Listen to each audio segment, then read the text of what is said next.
너희에게 평강이 있을지어다. 아멘. 이걸 두 자로 하면 뭐라고 하는지 기억나십니까? 샬롬이라고 합니다. 우리와 우리 가족들에게 이 말씀이 말씀대로 이루어지기를 기도하는 마음으로 우리 서로 간에 옆에 계신 분들과 함께 샬롬 하면서 인사를 좀 나눠보시겠습니까? 샬롬.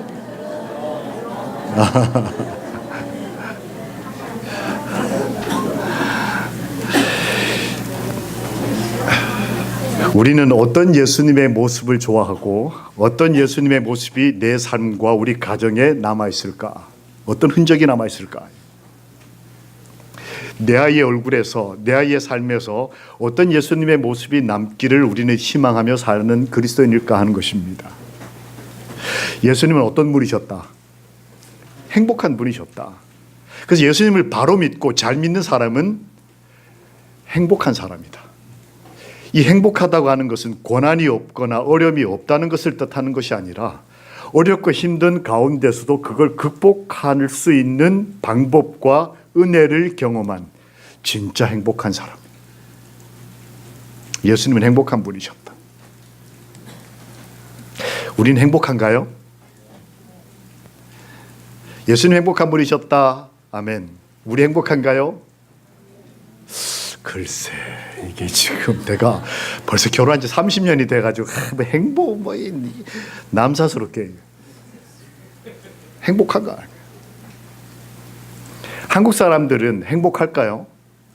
OECD 국가, 즉 세계에서 이렇게 좀 많이 교육받고 또 재정적으로 여유가 있는 지도자 국가들에게 물었습니다. 행복하냐고 물었더니 1위, 이건 이제 설문조사에 따라 조금씩 다르겠지만 1위가 네덜란드, 100점 만점에 자기들은 94점 정도 행복하다고 생각한다는 거예요.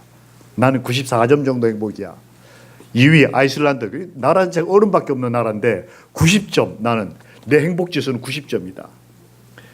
쭉 내려가다가 한국은 몇 점일까요? 꼴찌예요, 꼴찌.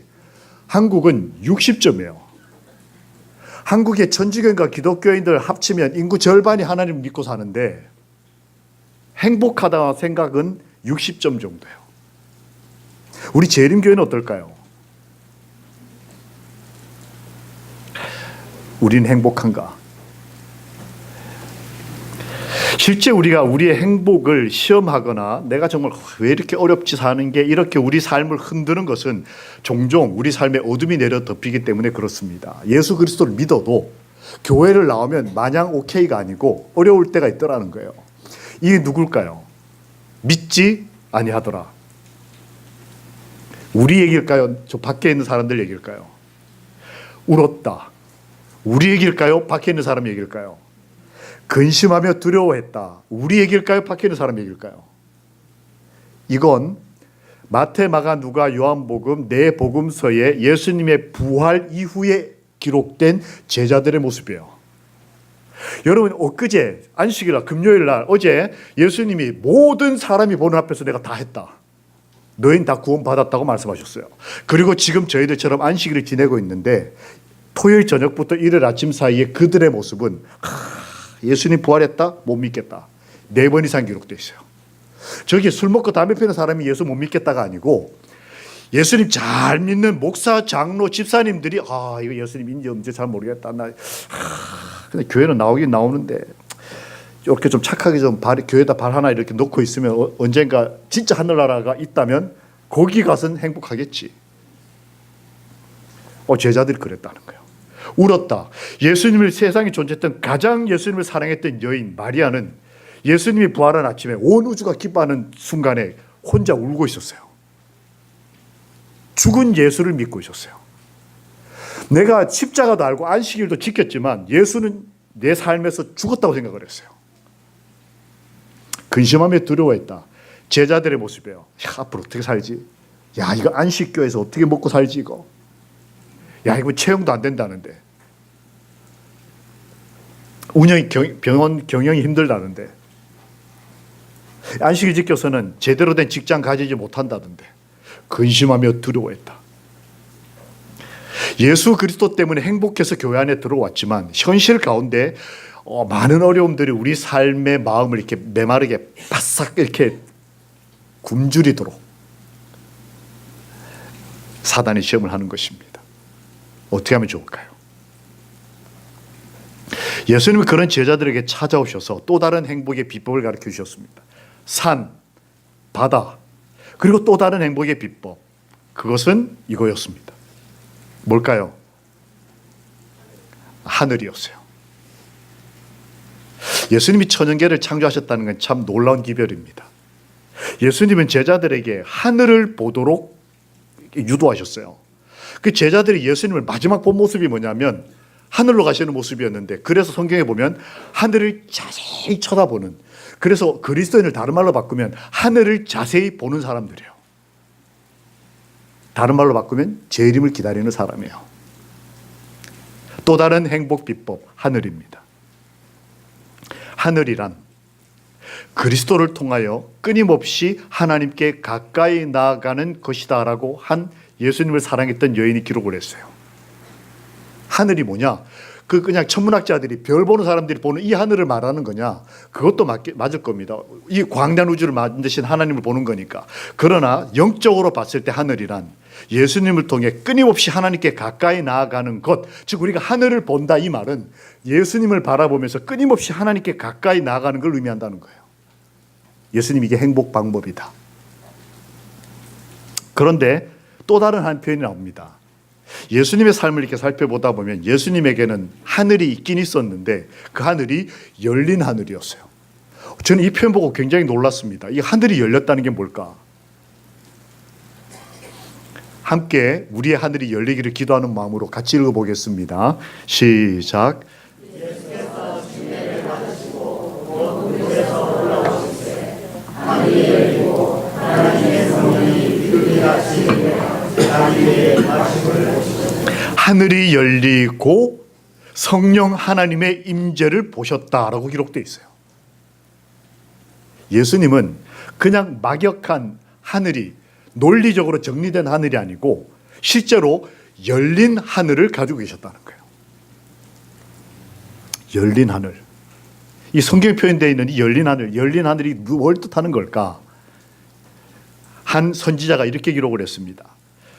열린 하늘이란 땅을 하늘에 연결하고 유한한 인간을 무한하신 하나님께 연결 지으려는 예수 그리스도의 노력, 십자가의 노력을 하나님께서 수락하셨다는 보증이다. 여러분과 저를 하나님과 연결 지으려는 예수님의 전심전력을 다한 노력을, 십자가를 누가 받으셨다? 하나님이 받으셨다는 증거로 하늘문을 여셨다는 거예요. 우리 하늘은, 우리가 신앙하는 하늘은 답답한 하늘이 아니라 실제로 하나님이 역사하시는, 하나님이 오케이 내가 너를 받아주었다라고 증거하는 열린 하늘을 가진 사람이 바로 재림교인, 그리스도인이라는 거예요. 연수원에 보통 어른들이 오시거든요. 근데 명단에 이렇게 보니까 고등학교 1학년 학생이 하나, 그것도 방학 때도 아닌 학기 중에 제 연수원 등록이 됐습니다. 그래서 제가 이 뭐지? 라고 생각했는데 그 학교 교장 선생님이 저한테 전화를 하셨어요. 목사님, 거기 우리 학생 하나가 가는데. 네, 봤습니다. 제발 버리지 마세요. 제가 그걸 딱 듣는 순간에 소름이 확 끼쳤어요. 선생이 제자를 버리지 말아 달라고 남에게 부탁한다. 이게 보통 이 표현이, 이게 어려운 표현이겠다 싶은 생각이 들었어요. 그래서 제가 교장 선생님, 이게 무슨 말씀이십니까? 짐작은 가는데 좀 혹시 구체적으로 말씀해 주실 수 있겠습니까? 이 학생은 모태교인이고 부모가 저도 아는 꽤 유명한 분이에요. 근데 얘가 어릴 때부터 그냥 사는 거예요. 밤새 게임하고, 그리고 얘가 조금 긍정적일 때가 언제냐면 얘가 음악을 좋아해요. 그래서 이렇게 노래를 들으면 바로 악보를 옮겨 쓰는, 그러니까 들으면서 바로 옮겨 쓰는 만큼 천재적으로 음악을 잘해요. 그리고 음악을 하긴 하는데 어떤 음악을 하냐, 이렇게 선곡을 하는 게 아니고 가요를 좋아해요. 팝송을 좋아. 그래서 얘는 길거리 음악을 하는 애예요. 고등학생밖에 안 됐는데 길거리 나가지고 뭐 대학로 같은 데 가서 기타 잡고 노래 부르면 사람들이 막 몇 명씩 모이는. 근데 절대로 선곡은 안 불러요. 예배 시간 오면 이걸 때리지도 못하고 죽이지도 못하고 이게. 그러니까 이 아이가 이렇게 막 사니까 학교에서 잘리고 퇴학당하고 쫓겨나고 계속 하다가 삼류학교 갔는데 거기서도 돌아다니다 안 돼가지고 결국은 그 학교까지 갔어요. 근데 그 학교에서도 한계가 온 거예요. 그러니까 이 아이는 더 이상 한국에서는 갈 데가 없어서 마지막으로 재림연수 보낸다는 거예요. 제가 무슨 갱생 교도도 아니고, 제가 이거 뭐 어떡하지 이거. 게다가 10대 무서운 게 하나도 없는, 큰일 났다 이거 어떡하지. 왔습니다. 아니나 다를까 첫 시간부터 코까지 골아요. 깨워도 그냥 하더니 엎어져서 자고. 그러니까 어른들이 끌끌 혀만 차는 겁니다. 그리고 밤에 휴대폰을 저희 연손 4개 돼 있는데 안 쓰는 거 내고 지가 쓰던 거 가지고 몰래 가지고 있으면서 밤새 게임하고. 그러니까 새벽부터 와가지고 자고. 너 이 연수에도 실패하면 너는 이제 아웃이다. 한국에서 아웃이다. 이렇게 되니까 이게 예배 시간에 앉아 있긴 앉아 있는데 완전히 생각이 완전히 죽어나요. 영이 죽어나요. 즐거운 건 게임밖에 없고. 한 3일쯤 하는데 목사님이 다 포기를 했어요. 제껴놨어요. 오케이 넌 자라. 편하게 자라. 코 골지 않게. 이렇게 이제. 근데 수요일 오후가 되면 뭘 하냐면 봉사활동이라는 걸 합니다. 이렇게 밭에 나가가지고 이렇게 봉사도 이제 연수라고 이렇게 농사를 짓거나 청소를 하거나 아니면 뭐 가지치기나 뭐 이런 거를 해요. 근데 얘가 나왔는데, 얘가 갑자기 생기가 도는 거예요. 나중에 알고 봤더니 내내 찌부둥하고 막 지겹고 그랬는데 처음으로 활동을 하는 거예요. 그러니까 나와가지고 막 신나게 일을 하는 거, 농사일을. 막 풀 뽑는 거예요. 잡초 뽑는데 막 혼자서 다 뽑고. 저희들이 얘도 잘하는 게 있긴 있구나 하고 박수를 막 쳐줬어요. 그랬더니 혼자 신이 나서 막 하고는 그날 밤에 몸살이 났습니다. 밤새 끙끙을. 다음날 아침에 갔더니 예배 시간도 못 나오고 찾아갔더니 열이 막 펄펄 끓고 밥을 못 먹고 벌써 몇 끼째 밥을 못 먹고. 아휴, 너도 참 불쌍하다. 부모님이 하나님 믿으라고 해서 어쩔 수 없이 믿고 교회 와봐야 재미는 하나도 없고. 우리 아이들이 요즘 이러고 사는 애들이 수두룩해요. 설교를 들어도 아무 은혜가 없고 찬미가 감동이 없으니까 가요가 훨씬 재밌는 거예요. 근데 이 아이가 이제 아파서 몸살이 나가지고 열이 펄펄 끓고 누워있는 걸 제가 이렇게 보고는 이제 안 됐잖아요. 오죽하면 이 산속에까지 와서 갇혀가지고 얘가 일어나 싶어 보고 있다가 이제 말씀 보는데 말씀이 봐줘야죠. 자꾸 걔 얼굴이 떠오르고 그래가지고 안 되겠다고는 연수원에서 차 타고 내려가서 이제 원주 시내로 내려갔습니다. 내려가가지고는 분식점에 가가지고 이걸 샀어요. 떡볶이. 쉽게 저희 연수원에서 안 나오는 메뉴거든요. 그러니까 얘가 얼마나 이런 게 먹고 싶을까 그래 싶어가지고 그래 밥도 몇 개 못 먹었다는데 그래 하고 제가 가서 떡볶이 얼만큼 샀어요. 그리고 혹시 남자니까 떡볶이를 안 좋아할까 싶어가지고 뭐 케이크도 좀 사고 이렇게 한 2-3가지 사가지고 가서 주고는 야 이거라도 먹고 좀 힘 좀 내라 했더니 쳐다보지도 인사도 안 해요. 이렇게 놓고 나왔습니다. 그리고 그날 저녁에 왔는데 자지를 않는 거예요. 얘가. 조금 있다가 그 다음 주에는 표정이 좀 밝아지더니 뭐 조금 나아지더니 안식일까지 졸지 않고 예배를 잘 드리고 말씀 잘 듣고 퇴소를 했습니다. 수료를 했어요. 연손 최고다. 이러고 보냈습니다. 보내고 얼마 후에 제가 그 학교에 기도주의를 갔어요. 딱 가서 첫날 첫 시간에 제가 기도를 하고 눈을 딱 떴는데 남학생 둘이 나와서 경배 찬양 인도를 하는데 걔가 나와서 노래를 부르고 있는 거예요. 그랬더니 이렇게 그 제가 예배가 끝나고 났는데 너 일로 왔어요. 야 너 웬일이냐 그랬더니 목사님 그러더니 하는 얘기가 얘가 연설에 와 있는데 정말 지겹고 지루했대요. 그러고 있는데 이제 농사 지으니까 나가가지고 막 운동하는 거니까 막 하고 몸살이 나서 밤새 끙끙 내가 다시는 이제 그런 생각하면서 하고 있는데 다음날 아침에 너무 배도 고프고 짜증이 나니까 어머니한테 전화를 한 거예요. 엄마. 엄마한테 욕을 하는 거예요. 이 어머니는 아들을 거기 보내놓고 며칠째 금식을 하고 있었어요. 우리 아들이 여기가 마지막 희망인데. 근데 아들이 전화해가지고는 막 욕을 해대니까 어머니가 얼마나 놀랐겠어요. 야, 아들아, 너 그러지 마라. 제발, 제발. 너 여기 마지막 희망이야. 막 욕을 하고 난 다음에 내가 몸이 너무 아프다. 나 빨리 지금 집에 가겠다고. 그러니까 엄마가 설득 안 해. 몸이 아파서 밥도 먹고 배고파 죽겠다고. 그러니까 이 엄마가 순간적으로 뭐라고 얘기를 했냐면, 야, 너 딱 한 번만 기도를 해라. 뭐라고요? 너 하나님한테 네가 제일 먹고 싶은 거 달라고 기도를 해라. 그때는 얘가 알았다고. 내가 그 기도하고 난 다음에 오늘 안 주면 나 집에 간다고.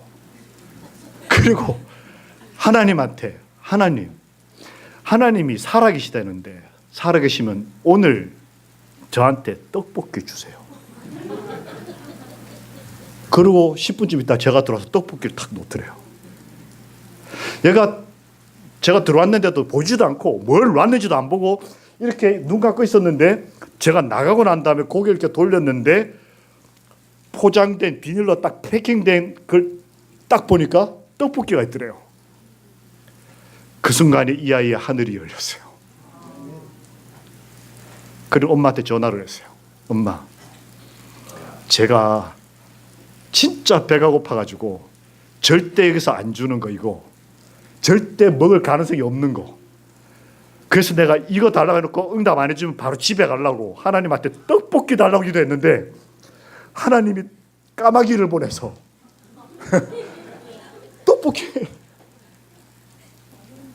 목사님, 저희 하나님은 떡볶이 하나님이십니다.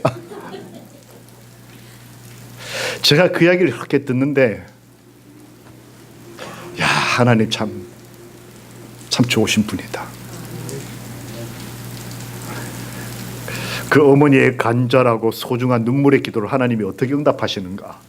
한 죄인을 보내가지고, 그 되게 2,000원이냐 3,000원, 큰 돈도 아니에요. 떡볶이 요만큼을 갖다 줬는데 그 떡볶이를 보고 하늘이 열리는 걸 경험한 이 청년이 기도주일을 마치고 제가 갈 때 이런 편지를 저에게 보냈습니다. 하나님이 나의 떡볶이 기도를 들어주셨다. 그래서 편지를 이렇게 썼어요. 내용은 여러분에게 잘 안 보이실 겁니다. 근데 중간에 이런 말이 나와요. 목사님, 제가 다시 꿈을 꾸게 됐는데 저는 목회를 하고 그 다음 말, 교회 5개를 개척하는 게 꿈이래요. 1년 사이 아이가 바뀐 거예요. 그리고 뒤에다 뭐라고 썼냐면, 저는 한국 같은 평안한 곳에서 목회하지 않고 PMM 선교사를 가서 오지에 가서 복음을 전하겠다. 나도 나 같은 아이들에게 떡볶이를 해주겠다는 거예요. 네가 어른보다 낫다. 너희 하나님은 살아계시다. 그의 어머니와 그의 아버지의 하나님은 살아계신 하나님이셔서 아들의 기도를 응답하기 위해서 이렇게 재밌는 기도까지도 들어주시는,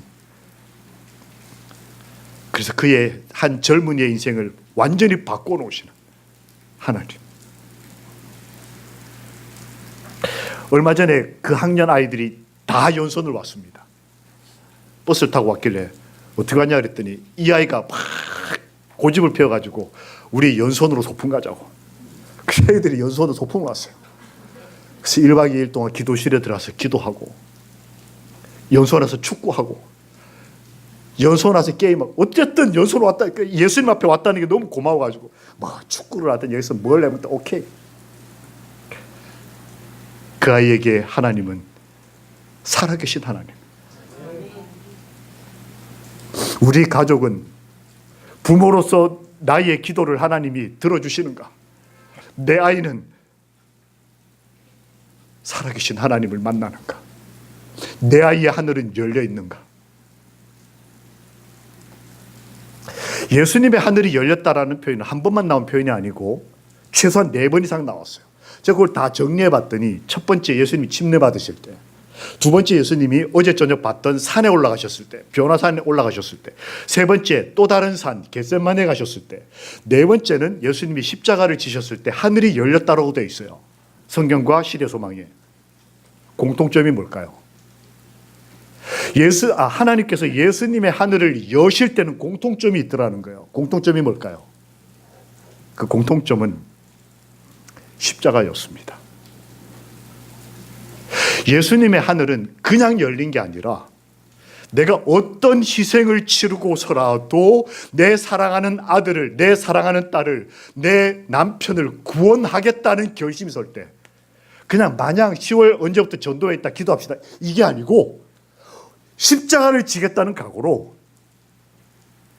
그가 기도를 시작할 때 하늘이 열린다는 거예요. 이게 침례가 왜 십자가와 관련이 있을까요? 여러분 아시는 대로 예수님에게 침례를 베풀었던 요한이 말하기를, 보라 세상 죄를 지고 가는 하나님의 어린 양이다. 예수님의 임생을 십자가와 직결시키고 침례 자체가 십자가를 의미했어요. 변화사는 뭐였을까요? 어떻게 관련이 있을까요? 예수님이 산에서 기도하실 때에 산 사람 모세와 엘리야가 와서 얘기를 나누는 걸 제자들이 봤습니다. 근데 그 얘기 주제가 뭐였냐면, 시대소망에 보면 예수님 십자가를 지시기로 한 것 잘하셨습니다. 꼭 용기 내서 끝까지 십자가에서 승리하십시오. 예수께서 십자가를 지심으로 모든 인류가 구원을 받을 것입니다. 모세와 엘리야가 무슨 대화를 했냐면, 예수님 십자가를 용기 있게 지십시오라고 십자가에 대해서 용기를 주고 격려했던 대화였기 때문에 하늘이 열렸다는 거예요. 겟세마네 이 잔을 옮겨달라고 3번이나 기도하셨어요. 그런데도 하나님께서 말씀하시니까 십자가를 받아들이셨어요. 말씀 표현에 보면 피의 침례에 복종하셨다. 이렇게. 우리의 하늘을 언제 열 수 있을 것인가? 막연하게 그저 돈 좀 더 주세요. 이러니까 하늘이 답답하게 느껴지는 거예요. 하나님, 저희 가족을 구원해 주시며 직난한다면 제가 십자가를 질 수 있습니다. 하나님, 이번에 우리 교회가, 병원 교회가 전도회를 하는데 내 아들이 교회 올 수만 있다면 제가 십자가를 지는 마음으로 헌신하겠습니다. 그렇게 될 때에 우리 가족의 하늘이 열리는 것입니다. 예수님의 하늘은 십자가를 지겠다고 결심할 때에 열렸다. 우리의 하늘도 우리 예수님처럼 우리가 십자가를 지기로 선택하고 그런 기도를 드릴 때에 하나님께서 열어주실 것이라고 믿습니다. 아멘. 우리를 향하신 언약이 있습니다. 함께 읽겠습니다. 시작. 예수님은 내 하늘만 열렸다고 하지 않으시고 너희도 하늘이 열리고 점점점이 뭐냐면 천사가 오르내리는 것을 너희가 보리라라고 말씀하셨어요. 실제로 본 사람이 스데반입니다. 이렇게 예수님이 약속한 것을 실제로 경험한 사람이 스데반이었어요. 스데반이 말하기를, 보라 하늘이 열리고 인자가 하나님 우편에 서신 것을 보노라. 스데반은 아주 신실한 집사였습니다. 그러나 그의 하늘은 집사로 살 때 열린 것이 아니고 예수 그리스도와 교회를 위해 그가 십자가의 정신으로 순교할 때에 하늘이 열렸어요. 예수님을 봤습니다. 현대교회는 영적 결핍을, 믿음 없음을 테크닉과 문화의식으로 보완하려는 성향이 농후하다. 진짜는 지금 내가 하나님이 살아계신지 잘 안 느껴지는데 그거 감추려고 좋은 옷 입고 어디 가서 뮤지컬 보고 어디 이렇게 막 이렇게 좋은 교회 짓고 이런 것들로 교회들이 믿음 없음을 이렇게 보완하려는 성향이 농후한 시대에 여러분과 제가 산다는 거예요. 그러나 그리스도인으로서의 매력적인 삶은 하나님께 맡겨진 삶, 하나님과의 교제와 임재의 능력을 꾸준히 뭐하는 삶이다? 체험하는 삶이다. 떡볶이면 어떻고, 교통사고가 난 위기 가운데서 건짐받으면 어떻고, 큰 병 가운데서 치료받는 기쁨이면 또 어떻습니까? 우리의 드린 기도를 하나님이 직접 응답하시는, 우리와 함께 하시는 하나님과의 교제와 임재를 꾸준하게 체험하는 것이 진짜 매력적인 삶이라는 거예요. 그런 매력 있는 살아있는 생명력을 가진 그리스도인이 되기를 살아계시는 예수님의 이름으로 기도합니다. 아멘. 그래서 그걸 경험한 그리스도인들, 초기 교인들의 기별은 이거였어요. 지금이야 뉴스타트도 설교하고 계시록도 설교하고 뭐 저희가 전도회 할 때 뭐 이런저런 많은 것들을 얘기하지만 초대교회 교인들의 전도회는 기별이 요 하나였어요. 내가 경험해 봤거든. 살아계시는 하나님께로 돌아오라. 내가 믿는 하나님은 살아계시다. 살아계시는 하나님께로 돌아오라. 우리가 10월 말에 있을 우리 병원교회 전도회 때 우리 가족에게, 우리 이웃들에게 살아계신 하나님께로 돌아오라고 자신 있게 말하는 하나님의 사람들이 되시기를 주의 이름으로 축원합니다. 아멘.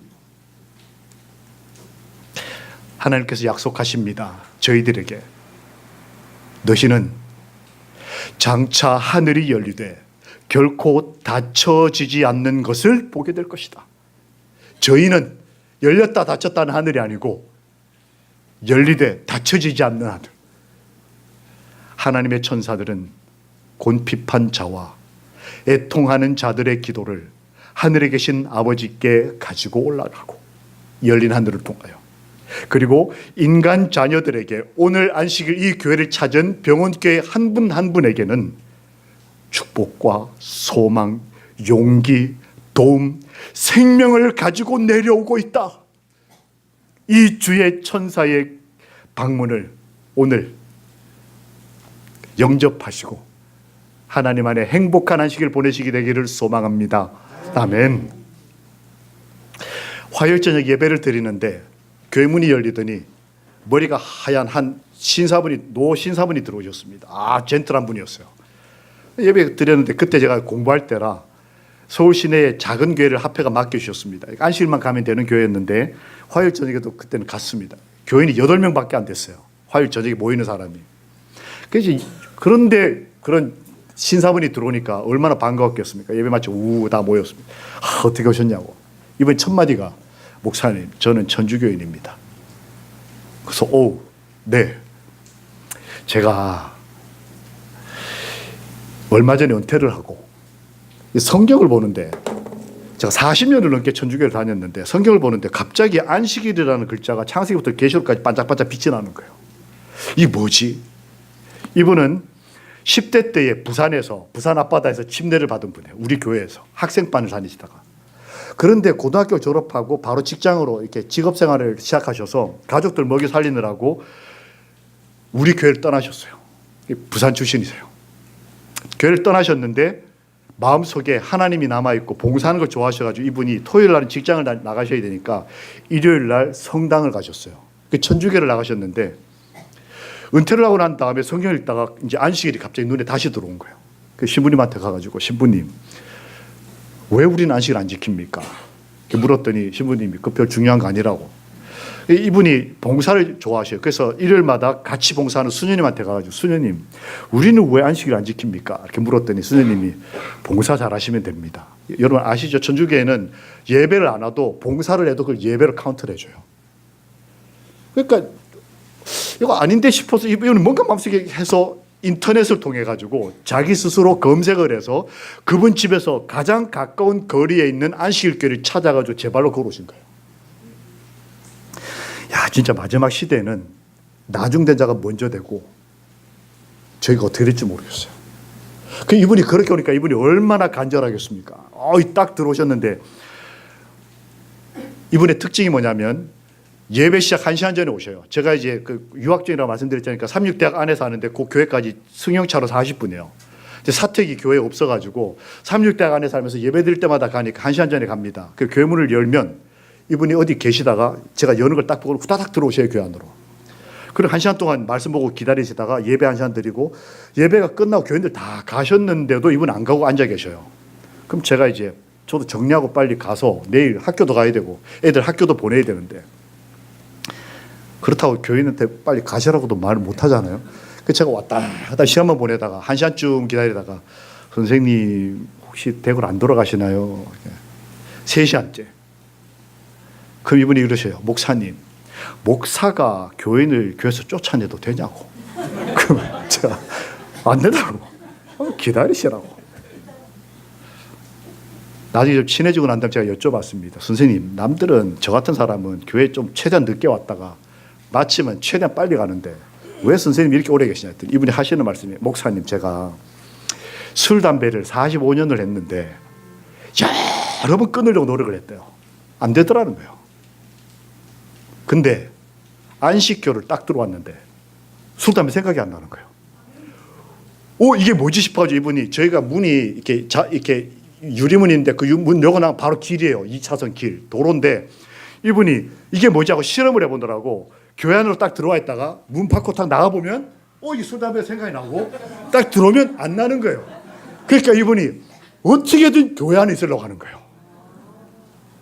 그러니까 교회 문 열리면 들어와가지고 앉아가지고 그러면서 3시간 동안 술, 담배 생각이 안 나니까 목사님 미안하다고 내가 평생 노력했는데 술, 담배 못 끊었는데 여기만 들어오면 제가 그다음부터는 집에 가자 말을 더 못하는 거지. 나가면 술, 담배. 어느 날 예배 마치고 제가 인사를 드리고 있는데 이분이 사라지셨어요. 제가 기도하는 동안에. 이거 어디 가셨지 하는데 저 밖에서 오시는 거예요. 제가 악수하러 손을 내밀었더니 오른손을 내밀다가 집어넣고는 왼손을 다시. 자, 이분 또 왜 이러나. 왼손을 악수하고 목사님 제가 교회 올 때는 휴대폰 안 가지고 옵니다. 근데 오늘은 옷을 갈아입다 실수로 휴대폰이 있는 걸 입고 오신 거예요. 딱 왔는데 설교가 딱 시작하자마자 두두두 하는 거예요. 그러니까 이분이 이건 시험이다. 말씀 듣지 못하도록 하는 사단의 시험이다 생각하고 이거 안 받았어요. 버텼어요. 계속 두두두 하는데도 이건 시험이야. 시험이라고 버텼어요. 근데 목사 설교가 끝나고 찬미를 부르는데 또 두두두 하더래요. 그래서 집에 무슨 일 났나 보다 싶어서 나가셔가지고 전화를 딱 받았더니 광고 전화더래요. 이씨. 아차 싶더래요. 교회 안에서 지금 전화 받으러 교회 밖으로 끌려 나온 거예요, 지금. 이분 생각엔 이거 사단이 나를 끌어냈다. 이거 한 모금 빨고는 부다닥 하고는 막 교회 안에 들어오는데 우리가 목사가 교회 문 앞에 딱 서 있는 거예요. 그러니까 어떻게 제가 죄 지은 손으로 목사님하고 악수, 죄 안 지은 손으로 악수, 방금 전에 담배 피는. 그렇게 치열하게 신앙을 다시 새로 시작하셨어요. 63세에. 알 거 다 알고 누가 뭐라고. 아니 교회 와주신 것만 해도 땡큐인데 그 삶을 통째로 다 알아. 이 안식일 날 이 교회가 잔잔하던 게 그분 한 분 들어오는 말만 폭풍 치는. 안식일 날 갑자기 이분이 식사를 다 하고 계셨는데 이게 1층이 본당이고 2층이 이제 이렇게 식당 이렇게 식사를 하시는 공간이었습니다. 한 30여 명 이제 식사를 하는데 갑자기 이분이 저한테 오시더니 목사님 전화가 이거 제가 제일 좋아하는 차입니다. 교인들 다 보는 데서 저한테 이렇게 하나 주는 거예요. 교인들이 밥을 먹다가 야, 저 얼마나 귀한 차인데 목사님한테만 주냐 해가지고 다 저를 쳐다봤어요. 저도 굉장히 귀한 마음으로 이게 은퇴하신 노 어른께서 딱 주니까 이게 얼마나 귀한 차겠어요. 혹시 뭐였는지 아시겠습니까? 차를 주셨는데 이거였어요. 커피 한 잔이었어요. 딱 받는 순간부터 제 손이 바들바들. 이거 마셔야 될까요? 말아야 될까요? 이거 마셔야 된다. 네. 이거 안 마시지 말아야 된다. 왜 마시지 말아야 합니까?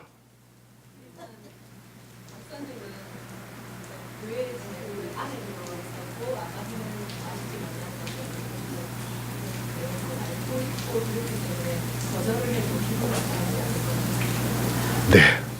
아주 지혜로운 답을 주셨는데 저는 그때 그 생각을 못하고 네? 제가 손을 바닥바닥 들고 있었어요. 이거 마셔야 되잖아요. 그죠? 게다가 이거 잘 모르는 분이 그분이 좋아하는 걸 그것도 이게 내렸다고 하더라고. 내렸다. 저 편이 뭘 내? 이게 갈아가지고 내렸다. 그리고 아주 좋은 커피였던 거예요. 근데 여러분 아시는 대로 이게 몸에 안 좋으니까 저희가 뉴스타트 하면서 이거 안 마시잖아요. 근데 거기다 대놓고 이거 몸에 안 좋습니다. 저주를 받으셨다. 이럴 수 없잖아요. 제가 이걸 보고 바닥바닥 떨고 있으니까 그렇다고 또 마실 수도 없어요. 왜요? 제가 그때 합해서 막 이제 공부하러 전직 합회 부장 출신이 숨어서도 아니고 안식 점심에 전 교인 본 앞에서 커피 마시다. 이것도 보통 문제가 아니에요. 그것도 안수 목사가.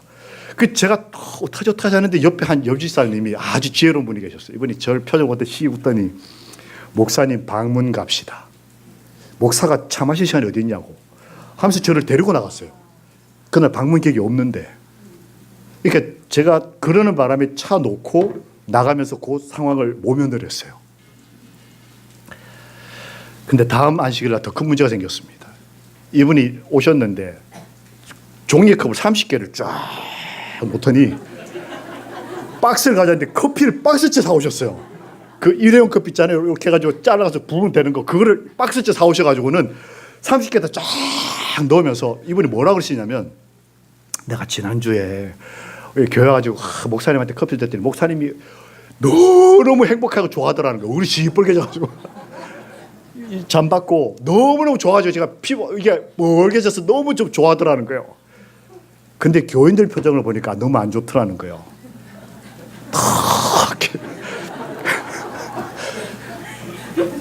그 이해되시죠? 그분은 이유는 모르고, 그리고 집에 돌아가셔서 이분이 회개를 하셨대요. 내가 한 사람에게만 줘서 사람들이 열받았나 보다. 내가 다음 주에 교회 가면 전 교인에게 이젠 매 안식일마다 커피 한 잔씩 주는 거를 봉사해야 되겠다고 결심을 한 거예요. 봉사를 좋아하시는 분이라. 박스째 커피 사오죠. 쫙. 교인들이 밥을 먹으면서, 목사님, 저 어떡하냐고, 저거. 뭘 어떡합니까? 그날 밤에 어떻게 됐는지는 생략. 그 다음 날 밤에 저한테 전화가 한 통 왔어요. 목사님, 임시 직원을 합시다. 왜 그러십니까? 그 교회가 조그만하고 화목하고 좋아서 직원회를 2달에 한 번, 3달에 한 번 이렇게 했어요. 근데 갑자기 임시 직원이 하죠. 왜 그럽니까? 커피 문제를 해결하자는 거예요. 어떤 분이 이걸 견디질 못하는 거예요.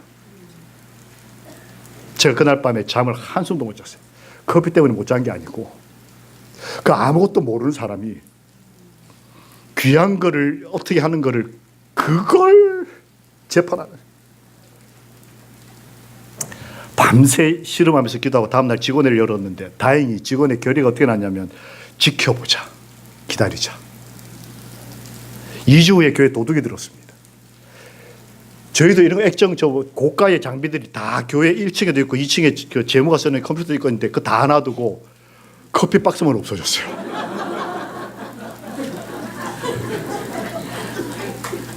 그래서 그날 한 지혜로운 집사님이 집에 담궈놓던 건강차를 가지고 와서 그분에게, 이거 차, 이걸 바꾸자고. 문제가 해결이 됐어요.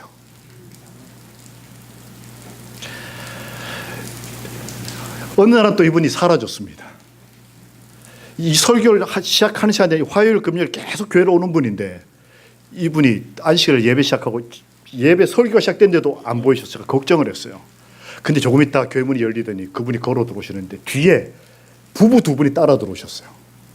제가 그 교회 처음 발령을 받을 때 그 전임 이 책임자가 교회 한 여집사님이 계시는데, 그분의 남편이 서울 아산병원, 현대 아산에서 살 날이 한 달밖에 남지 않았다는 사형 선고를 받은 남편을 모시고 있는 여집사님이 한 분 계셨어요.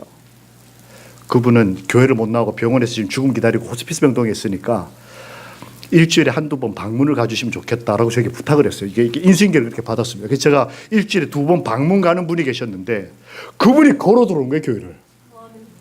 저는 그분을 포기하고, 교회 모시고 오는 걸 포기하고 그냥 다른 분들 모시고 교회를 갔는데, 그래서 제가 너무 놀라서 예배가 중단이 됐어요. 설교하다 말고 뛰어내려갔습니다. 어떻게 오셨냐? 이 천주교인이 교회를 따고 왔는데 11시 10분이 딱 되면 교회로 오는 여자가 하나 있는 거예요. 11시 10분이 딱 되면 혼자 들어와가지고 앉아가지고 기도를 간절히 하고는, 목사가 좋은 설교를 해도 울고 슬픈 설교를 해도 더 울고, 그 여집사님. 저희는 다 아니까 서로 못 본 척 하는 거예요. 가족이 그러니까 혼자 와 있으니 마음이 얼마나 그렇겠어요. 근데 이분은 못 본 척 하질 않고 물어보고는, 이분이 은퇴를 하면서 절약해서 살려고 타던 차도 파셨어요. 자전거 타고 건강을 위해서. 근데 가난한 사람은 아니에요. 빌딩도 가지고 있는 분이에요. 그런데 검사하게 사는 분인데, 토요일 아침에 아들한테 가서 돈 5만 원 주고 아들 차를 빌렸어요. 그리고 교인들과 목사가 포기한 그 사람을 병원까지 찾아가가지고 태워가지고 왔어요, 그날. 그 여집사한테 물어봤대요. 당신 소원이 뭐냐 그랬더니, 남편 죽기 전에 소원이 뭐냐 그랬더니, 우리 남편 죽기 전에 교회 같이 한번 가는 게 소원이다. 그러니까 이분이 목사가 포기한 사람을, 그저 가서 기도만 해주면 되겠다고 생각한 사람을 가가지고 모시고 온 거예요. 2분이 왔어요. 앉아서 예배를 드리는데, 이 여집사님은 그날 저를 한 번도 쳐다보지 않았습니다. 누굴 봤을까요?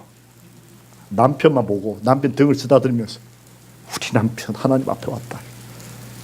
10몇 년 전에 우리 교회에서 집사 안수를 받고 아이들 교육시키고 아이들도 잘 됐어요. 아들은 법대 나오고 딸은 간호사 되고 그렇게 자식들에게 다 쏟아붓고는 죽을 병에 걸려서야 자기 발로 교회도 오지 못한 상태에서 기도를 시작한 남편이 교회 죽기 전에 온 게 너무 고마워가지고 예배차대. 야, 정말 행복한 안식이었어요. 근데 그 바로 뒷줄에 그 천주교에 앉아 있었는데 그 표정을 제가 잊어버릴 수가 없어요. 그 앞에 앉은 그 두 사람을 쳐다보면서 정말 행복하게 미소를 짓는 거예요. 그 사람이 여전히 술 먹고 여전히 담배를 끊기 전이었어요. 저 같은 죄인이 볼 때 율법적으로 그 사람은 완전히 나쁜 사람이에요. 근데 그 사람이 교회가 포기한 사람을, 그러나 하나님이 꼭 만나고 싶어한 그 사람을 그날 모시고 왔더라고요. 얼마나 좋았는지 몰라요. 전도가 뭐 별겁니까?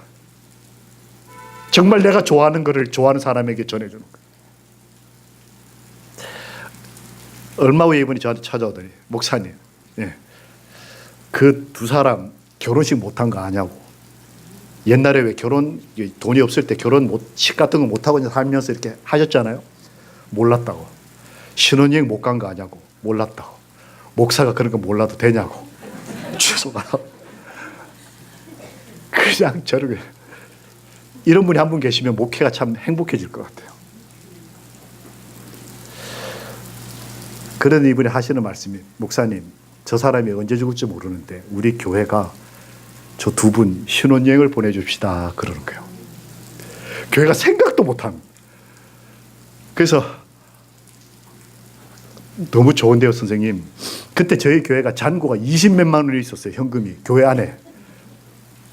선생님, 죄송하지만 교회 지금 재산이 얼마 없습니다. 현금 20몇만 원밖에 없습니다. 말했더니 이분이 아유, 그럴 줄 알았다고. 교회 행색이 보니까 내가 그럴 줄 알았다고. 교회 오니까. 그러더니 봉투 하나 이렇게 내놓는 거예요. 이렇게 딱 보니까 5만 원짜리 이만큼 있어요. 그래서 제가 뭡니까 했더니 보내주잖아요. 아니 그럼 뭐 제주도가 아니고 뭐 어디 저 해외라도 보내. 아니 무슨 해외냐. 저 사람들 제주도도 못 가봤고 비행기도 한 번도 못 타봤다고 하더라고. 그런데 저 두 사람이 자존심이 아주 세더라고. 이렇게 사귀어 보니까. 그러니 우리같이 가난한 교회가 저 사람들 신혼여행 보내주나 저 사람들이 가겠냐고. 그러니까 우리 전교인이 다 제주도로 선교여행을 갑시다. 그리고 저 사람들한테 말하지 말고 끼워서 데려가자는 거예요. 이 사람이 그 사람들의 자존심까지 헤아리더라고요. 그래가지고 그 교회가 생긴 뒤에 처음으로 다는 아니었지만 10몇 명이 제주도로 선교여행을 가면서 그 두 분을 끼워가지고 갔어요. 가가지고 방을 3개를 얻었는데 큰 방 하나 남자방, 큰 방 하나 여자방, 조그만 방 하나 신혼방. 두 사람 신혼방에 넣고 저희들이 거기서 노래 불러주고 기도 얼마나.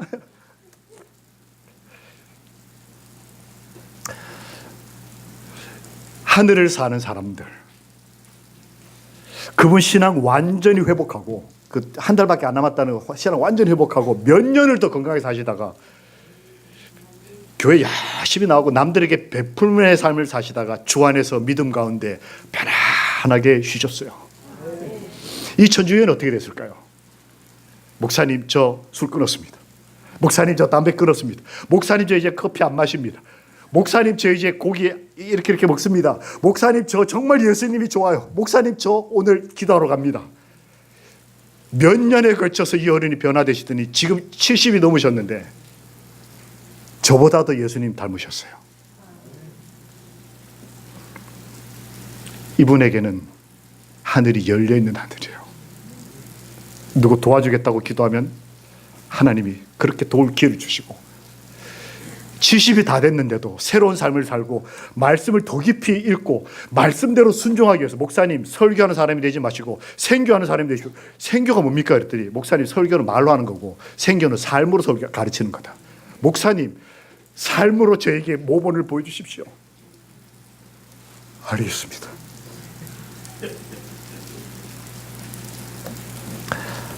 함께 읽어보실까요? 시작. 우리가 천국의 복락을 오래 누릴수록 더욱더 풍성한 영광이 우리 앞에 열릴 것이며 하나님을 알수록 우리의 행복은, 이 말씀을 믿읍시다. 우리가 하나님을 알수록 하나님의 영광의 복이 열릴 것이고 우리의 행복은, 우리의 가족의 행복은 증대할 것이다. 하나님께서 말씀하셨습니다. 내가 너희를 위하여 하늘을 열어 놓았다. 이 소중한 언약의 말씀이 여러분과 저와 우리의 가정에게 말씀대로 오늘 이루어지기를 살아계시는 예수님의 이름으로 기도합니다. 아멘.